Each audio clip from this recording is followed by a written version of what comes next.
joined by Rob Cassidy from Rivals. He is handling all the recruiting just by yourself. It's all you, man. I'm sure it feels that way, doesn't it? It sure does. I have some help with, Russ Wood handles the transfer portal for us, so he's been doing that.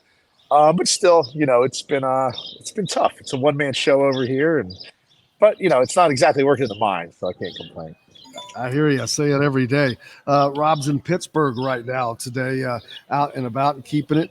There's so much going on with the portal. It's kind of calmed down a little bit, but it's like, I hate to use a tsunami but it's like there's a second wave coming that you're expecting this new wave, and we're like, when is that going to hit? It's interesting the way things work in there too, because you've seen kids, like Uganda Kingsley at Kentucky, who will go in there just to kind of test to see if there's more money to be made elsewhere, and if there's not, then they come back. And I don't blame them.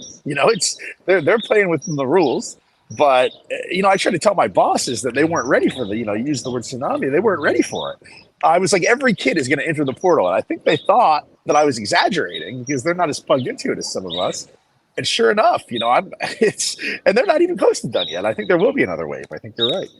How important is it for the NCAA to make sure that they do not allow the second time transfers to happen? I mean, without sitting out, it is, to me, that's, if they don't do that, it's not the end, but it is the end of college basketball as we know it. It's already a different landscape, and right. I understand it. It's going to be hard for fans. I'm trying to put myself in a fan's shoes to be able to get to know a new roster. If that happens, and I'm not saying it's a good or a bad thing, it's probably good for players. If that happens, though, it'll be like high-level YMCA basketball, where you get assigned to a team before the season, and then the next season you get assigned to a new team, and you really just hope there's some good players on there with you. There's no continuity, it seems like, and that's probably not good for the fan experience. And that's something the NCAA has to consider. Not only that, that's got to make it more difficult for programs not like Indiana or Kansas or Duke or whatever, who are going to get. They're going to sell out their programs. They don't have to worry about season tickets. But when you have programs that are not historically great, but maybe they have a good year, but how to sustain season ticket sales for them, that has to be difficult for those types of programs. Yeah, that's going to get tougher. I guess the other flip side of this coin is for some of those programs, though, is if you're bad, you can make over that roster pretty quick. I mean, I think there's always hope. Like, look at Louisville, right? Like, before the transfer portal era, they would have been, I would have told you, come on here and said the Kenny Payne era is over. There's no way they're going to build off of this. But now they can just get a whole new roster, hope it works a little bit better. So there's always a little bit of hope, I guess. So, if you look at what happened at Pitt last year, right here where I'm standing, about 2 miles up the road, they looked sucked. They remade their roster. They make the NCAA tournament, and they saved their jobs over there. It's a whole new world, and I think we're just getting to the tip of the iceberg on what this is actually going to be. Because, like you said, if they let another second transfer happen, there's a whole new can of worms that'll open up, and it'll be interesting to watch it.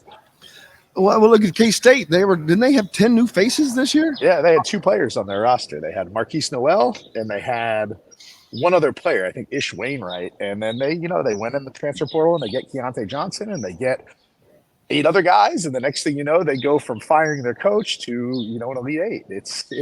And that's the thing that can happen. This is going to become a veterans game, I think, where these teams, I think it hurts teams that rely too heavily on freshmen. If you look at Duke this year, they had a star-studded freshman class, and they kind of, they underperformed. They definitely did. And meanwhile, you've got teams like Kansas State who are built through the portal and built with juniors and seniors that can thrive. And I think that's part of the frustration of a lot of Indiana fans. They want, well, like everyone, they want it now. But they look at someone like Kansas State who has no basketball history of not like comparison to, say, Indiana.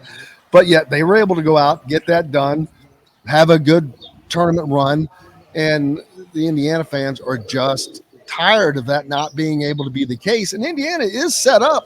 Now this should play right into their hands with NIL. You've got tradition, history. You've got an NBA type coach, the resources, facilities out. So this is something that needs to kind of happen quickly for Indiana, in my opinion.